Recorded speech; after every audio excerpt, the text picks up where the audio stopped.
안녕하세요. 강남인강에서 중등사회를 담당하고 있는 이선아입니다.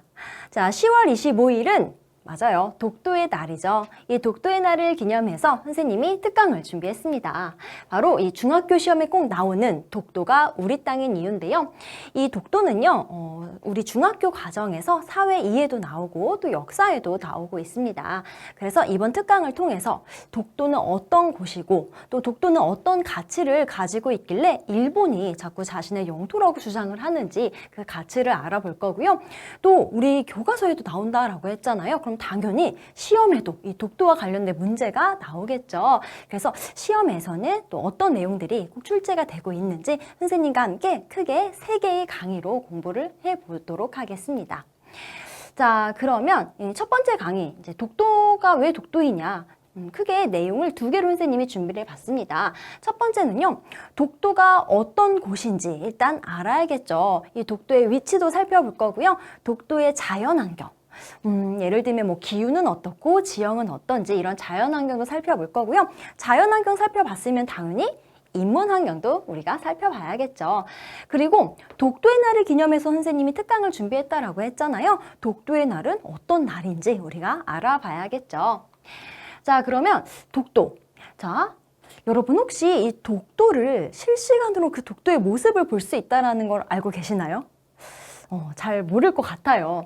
선생님도 이제 독도와 관련된 이 특강을 준비하다가 이 독도를 실시간으로 볼 수 있는 사이트가 있다는 걸 알아냈습니다.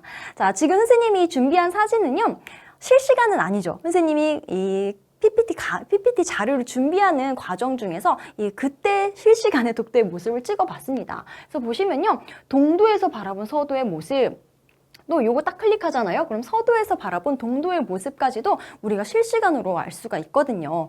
물론 여기 독도 종합 정보 시스템에 들어가서 이제 이 독도 라이브라는 곳에 들어가면은 실시간 모습을 볼 수 있는데요. 여러분도 이제 문득 우리 독도 잘 있나?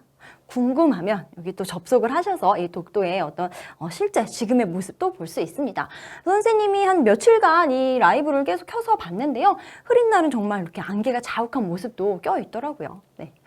자, 그러면 이 독도 어떤 곳이냐? 먼저 위치를 우리가 확인해 봐야겠죠. 독도는요, 우리나라의 가장 동쪽 끝에 위치하고 있습니다. 사회에서 우리가 공부를 했죠. 사극지라고 우리가 공부했던 거 기억하시나요? 맞아요. 우리 동서남북 각각의 지역에서 가장 끝에 있는 그 지역을 우리가 사극지라고 하는데요. 이 사극지 중에서 이 독도는요, 우리나라의 가장 동쪽 끝에, 즉 극동에 위치하고 있습니다. 자, 그러면 이 독도는 어떤 행정구역에서 관할을 하고 있을까요? 독도는 우리 땅 노래 여러분 알고 계시죠? 맞아요. 그 노래 가사말에도 나오는데요. 경상북도, 울릉군, 울릉읍, 독도리. 즉, 이 독도는요, 경상북도에서 관리를 하고 있는 구역입니다. 자, 그러면 이제 독도의 자연환경은 어떤지 우리가 또 알아봐야겠죠. 독도는요, 화산이 폭발해서 만들어진 화산섬입니다. 그죠? 이게 화산활동으로 형성됐다라고 나와 있죠. 여러분 혹시 우리나라의 화산섬 3총사를 알고 계시나요? 맞아요. 바로 제주도, 독도, 울릉도인데요. 이 제주도, 독도, 울릉도 중에서 누가 나이가 가장 많을까요? 맞아요. 바로 독도입니다. 이 독도는요, 약 460만 년 전에서 약 250만 년 전 사이에 이제 바다 밑에 해저 한 2000m 이하에서 화산 폭발로 분출된 용암이 굳어서 만들어진 화산섬입니다. 굉장히 오래됐어요. 울릉도 같은 경우에는요, 약 한 250만 년 전에 형성이 되었고요. 제주도는 약 120만 년 전에 형성이 되었습니다. 그러니까 이 3개의 화산섬 중에서 가장 오래된 화산섬이라고 할 수가 있어요. 크기는 가장 작거든요. 그렇지만 가장 오래된 화산섬이다. 이렇게 기억을 하시면 될 것 같습니다. 자, 이렇게 만들어진 지 오래됐으니까 당연히 침식 작용도 많이 받았겠죠. 그래서 처음에 독도가 만들어졌을 때는 하나의 섬이었는데요. 오랜 시간 침식을 받아서 이렇게 동도와 서도로 나누어지게 되었습니다. 그리고 이 동도서도 주변에는요, 이렇게 작은 또 섬들이 많아요. 그래서 89개의 부속도서, 그러니까 부속도서라는 거는 어딘가에 속해져 있는 섬이라는 거죠. 그래서 이 89개의 부속도서로 이루어져 있습니다. 그리고 이 독도의 암석은요, 화산 분출로 만들어진 암석이 뭐 현무암, 조면암과 같은 이런 암석으로 구성이 되어 있는데요. 아마도 현무암은 여러분이 잘 알 것 같아요. 우리 제주도에 가면 돌하루방 있죠. 맞아요. 그 돌하루방이 이제 검정색, 막 진한 회색의 빛을 띠면서 구멍이 송송송송 뚫려 있잖아요. 독도에서도 그런 암석들을 많이 볼 수 있습니다. 그래서 전반적으로 색깔이 어두운 편입니다. 자, 그리고 이 독도에는요, 또 독특한 지형들을 많이 볼 수 있습니다. 화산 폭발로 만들어진 섬이잖아요. 그래서 당연히 화산 지형도 볼 수 있겠죠. 대표적인 화산 지형, 우리가 독도에서 볼 수 있는 화산 지형으로는 이 주상절리라는 게 있습니다. 자, 용암이 분출돼서 흐르다가 갑자기 차가운 바닷물을 만나면 급격하게 식어요. 급격하게 굳으면서 이렇게 막 금이 생기거든요. 이렇게 금들이 막 생겨요. 이 금들을 우리가 틈새, 이 금을 절리라고 합니다. 절리. 자, 그런데 그 모양이 약간 어떤 모양이냐면 이런 식으로 기둥 모양으로 육각형, 다각형 같은 이런 기둥 모양으로 막 만들어집니다. 그래서 기둥 모양이다. 그래서 주상이라고 하고요. 그래서 이렇게 독도에 가면은 화산 지형 중에서 주상절리라는 독특한 지형도 볼 수가 있고요. 그리고 섬이잖아요. 이제 파도에 작용을 또 많이 받았겠죠. 그래서 파랑의 침식작용, 즉 암석이 이제 거센 파도를 계속 만나다 보니까 이제 암석이 파도에 의해서 깎이게 되거든요. 이런 파랑의 침식작용으로 인해서 독특한 지형이 만들어지기도 합니다. 그 대표적인 지형이요. 여러분 이것도 우리 사회 시간에 배웠을 거예요. 여러분 씨아치라고 들어봤나요? 맞아요. 이렇게 암석이 이렇게 있잖아요. 암석이 이렇게 있으면 파도가 계속 이렇게 칩니다. 그러면 암석이 여기 이렇게 깎여요. 이렇게 뽕 뚫려 버립니다. 이런 식으로. 그러면 이 모양이 어때요? 아치 모양이죠. 바다에 있는 아치다. 그래서 우리가 이러한 모형을 씨아치라고 하는데요. 맞아요. 독도에도 이런 씨아치를 볼 수가 있습니다. 이 독도에 있는 씨아치 중에서는 선생님이 독립문 바위 사위를 가지고 왔습니다. 사진을 가지고 왔습니다. 마치 이 씨아치의 모양이 독립문과 비슷하다라고 해서 붙여진 이름인데요. 이런 씨아치도 볼 수 있고요. 그리고 씨아치가 이렇게 만들어졌잖아요. 근데 시간이 지나다 보면은 이 위에 지붕 부분은요. 밑에 지탱해주는 암석들이 없잖아요. 그래서 시간이 지나면 이 암석들이 무너지게 됩니다. 이 부분이 이렇게 무너져요. 그럼 결국에는 이런 식으로 뭔가 돌기둥만 바다에 남게 되는 거예요. 이러한 걸 우리가 시스택이라고 하죠. 시스택이라고 합니다. 영어로 기둥이 스택이잖아요. 그렇죠? 그리고 바다에 있는 기둥이다라고 해서 시스택이라고 하는데요. 대표적인 시스택이 바로 촛대바위입니다. 그죠? 그러니까 과거에는 이게 뭐 씨아치였을 수도 있다라는 거죠. 근데 이 윗부분, 이 옆에 이제 지붕 같은 부분이 무너지면서 이렇게 기둥처럼 남게 되었습니다. 이런 파랑의 침식작용으로 형성된 지형도 볼 수 있고요. 또 이렇게 얼굴 바위 같은 독특한 지형도 볼 수 있습니다. 사람의 옆모습 같죠? 그렇죠? 이렇게 여기가 입 같아요. 맞죠? 입 같아 해서 이렇게 사람의 얼굴 모양을 띠고 있다 그래서 얼굴 바위라고 하고요. 또는 장군 바위라고도 불리고 있습니다. 이렇게 독도에서는 독특한 지형들을 우리가 볼 수가 있고요. 그러면 이제 기후도 우리가 알아봐야겠죠. 자, 이 독도는요, 섬이잖아요. 바다로 둘러싸여져 있어요. 그렇다 보니까 대륙의 영향보다는 해양의 영향을 많이 받아요. 바다의 영향을 많이 받아서 해양성 기후가 나타납니다. 자, 이 해양성 기후의 대표적인 특징이 바로 맞아요. 연교차가 작다라는 거죠. 자, 이 연교차는요, 그 지역에서 가장 추운 달의 평균 기온과 가장 더운 달의 평균 기온의 차이를 이야기하고 있는 거죠. 자, 지금 보시면 이 기후 그래프도 여러분이 사회 시간에 공부를 했죠. 선생님도 강의하면서 이 그래프를 어떻게 해석을 해야 되는지도 알려드렸는데요. 보시면 지금 이 빨간색 꺾은 선 그래프가 기온을 나타내고 있죠. 그래서 여기 X축을 보시면 1월, 2월, 3월에 평균 기온이 표시가 되어 있고요. 기온은 당연히 이 왼쪽에 있는 Y축을 읽어야겠죠. 보시면 가장 추운 달, 1월, 2월을 한번 볼까요? 1월, 2월에 평균 기온이 영하로 떨어지지 않아요. 즉 5도 가까이 이렇게 나타나고 있죠. 그리고 가장 더운 달을 볼까요? 7월, 8월을 한번 보시면요. 어때요? 25도를 넘어가지 않습니다. 우리 서울과 비교해보면, 그죠? 이렇게 확실히 차이가 나죠. 자, 그래서 이렇게 독도는요, 해양성 기후가 나타나서 연교차가 작다라는 특징이 나타나고 있고요. 강수량도 한번 봐야겠죠. 계속 얘기하지만 독도는 섬이에요. 그죠? 바다로 둘러싸여져 있어요. 그래서 습도도 굉장히 높고요. 안개도 자주 깁니다. 그래서 비도 고르게 내리는 편이에요. 보시면 겨울철에도 어느 정도 좀 비가 내리는 걸 확인해 볼 수가 있죠. 물론 여름철에 강수가 이렇게 많이 나타나고 있는 건 우리나라의 어떤 또 계절적인 특징이죠. 맞아요. 장마와 또 태풍의 영향으로 인해서 이렇게 여름철에는 다른 계절에 비해서 비가 조금 더 오고 있습니다. 자, 이게 바로 독도의 기후였고요. 자, 우리 독도는요, 사실 생물들이 살아가기 이렇게 좋은 환경은 아니에요. 좋은 환경은 아닌데 그럼에도 불구하고 다양한 동식물들이 살아가고 있습니다. 어떤 동식물들이 살아가고 있는지 또 우리가 알아봐야겠죠. 자, 이 독도는요, 동해상의 철새들이 지나가는 길목에 위치하고 있다 보니까 이 철새들의 휴식처이자 번식처 역할을 해주고 있고요. 또 괭이갈매기, 슴새, 바다제비 같은 이런 새들이 집단적으로 서식하는 유일한 곳입니다. 그래서 과거에는요, 이 독도를요, 독도 해조류 번식지로 지정을 해서 보호를 해왔습니다. 자, 근데 아까도 선생님이 이야기했지만 이 독도는요, 사실 경사도 급하고요, 토양이 잘 발달되지도 않았고요, 바람도 강하고 염분의 영향도 많다 보니까 동식물들이 살아가기에 적합하진 않아요. 그러니까 좋은 환경은 아니거든요. 그럼에도 불구하고 다양한 또 동물, 식물들이 살아가고 있습니다. 그래서 이 독도 내에 있는 여러 동식물들을 우리가 보호해야겠다라고 해서 독도 전체를 천연보호구역으로 지정을 했습니다. 1999년에 이 독도를 천연보호구역으로 독도 아예 지역 자체를 지정을 해서 보호를 해주고 있습니다. 자, 그럼 구체적으로 어떤 동식물들이 살아가고 있냐면요. 사진에 나와 있죠. 괭이갈매기. 이 독도에 괭이갈매기가 정말 많이 서식을 하고 있습니다.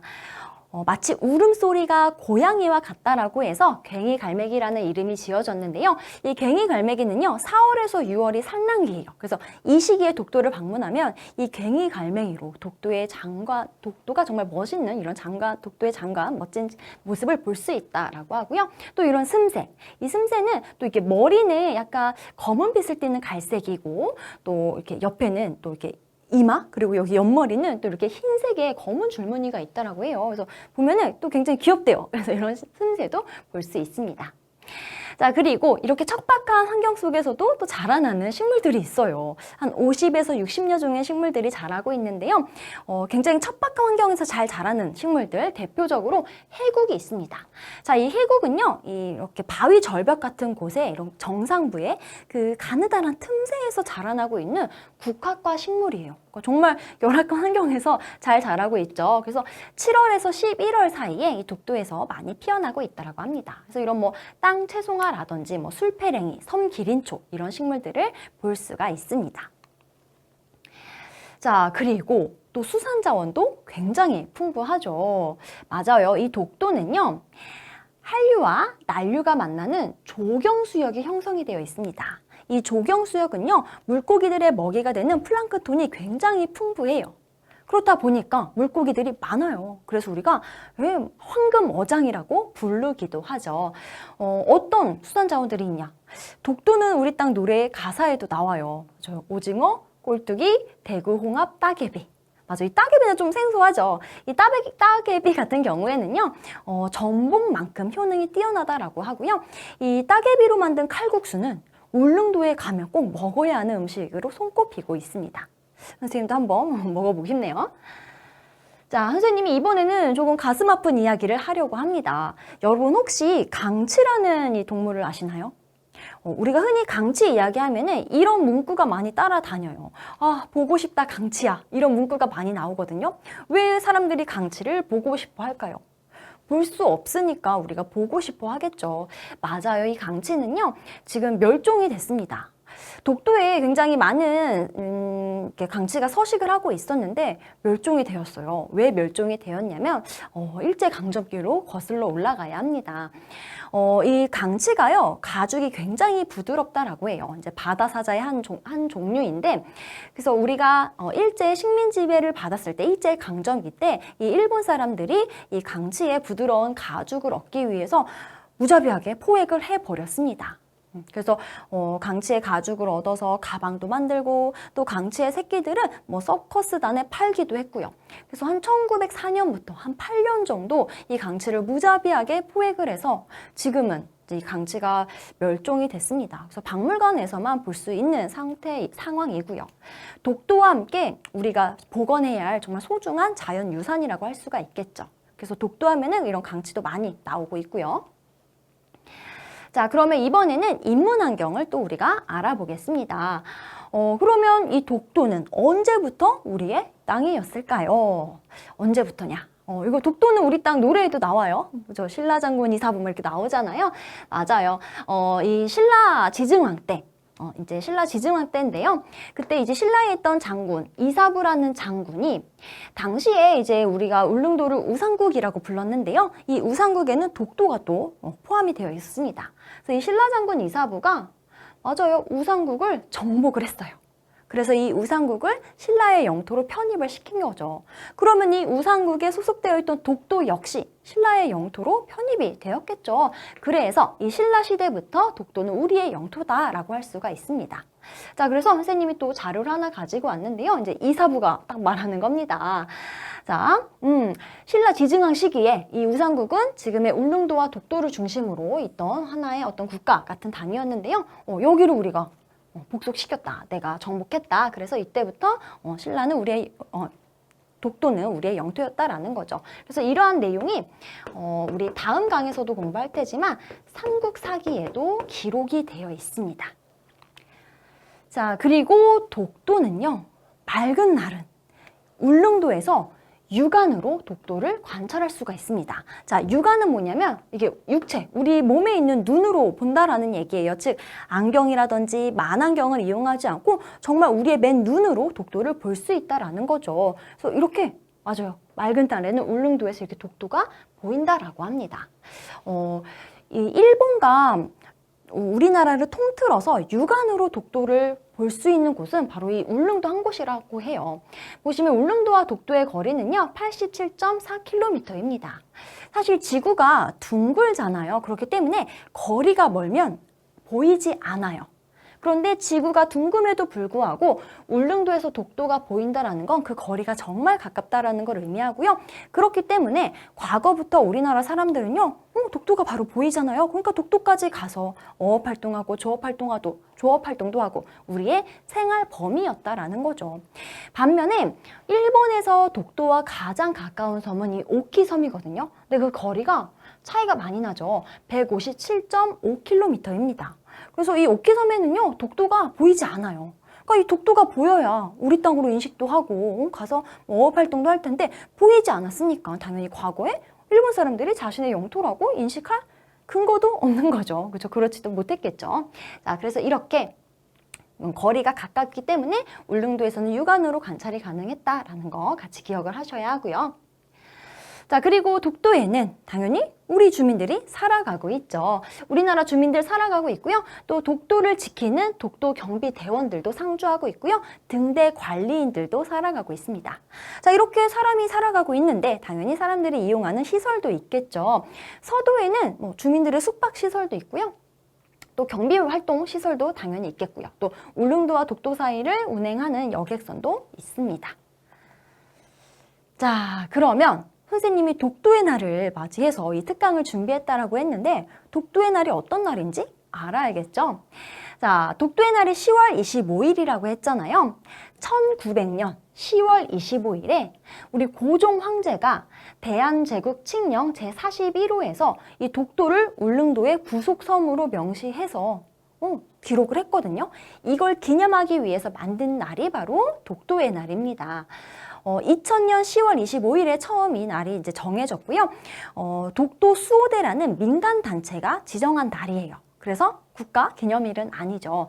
그래서 2004년부터 이 국가 기념일로 지정하기 위한 서명 운동도 진행을 하고 있다라고 합니다.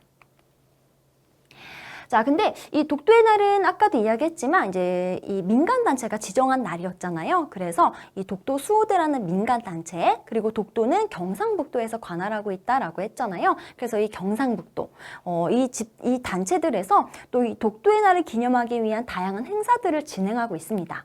선생님 행사를 쭉 살펴봤는데 온라인으로도 재밌게 참여할 수 있는 행사들이 있어서 여러분도 이런 온라인 행사에 참여를 해서 또 이렇게 상품도 주거든요. 이런 상품도 좋을 것 같아서 선생님이 또 행사 몇 개를 소개하려고 합니다.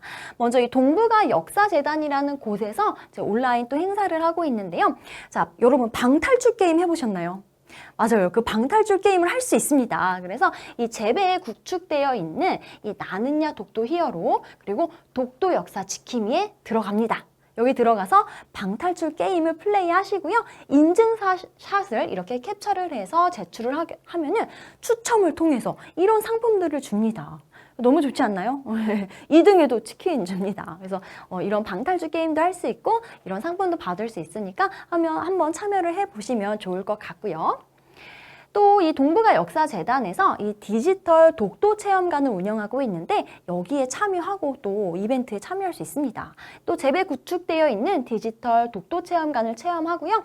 이 체험관을 본 후에 느낀 점, 그리고 혹시 개선사항이 있다면 개선사항을 적어서 또 제출을 하면은 추첨을 통해서 이렇게 또 문화상품권도 준다고 합니다.